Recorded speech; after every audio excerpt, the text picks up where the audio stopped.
माझ्या साहेबांच्या गाडीवर गाडीसमोर आंदोलन करण्याचा प्रयत्न केला आणि त्याला आज उत्तर ठाण्यामध्ये महाराष्ट्र सैनिकांनी करारा दिला।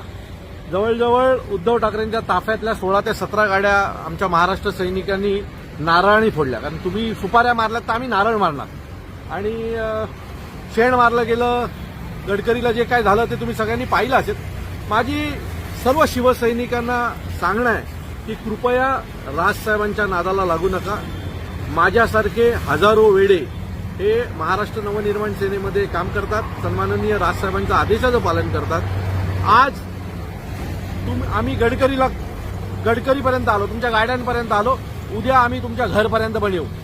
त्यामुळे तुम्ही आमच्या नेत्यांवर बोलता ठीक आहे, पण सन्माननीय राजसाहेबांच्या बाबतीत जर असं काही करायचा विचार जरी कुठल्या कार्यकर्त्यांनी केला तर त्या कार्यकर्त्याला घरात घुसून मारल्याशिवाय महाराष्ट्र सैनिक गप्प बसणार नाही, एवढं नक्की। धन्यवाद।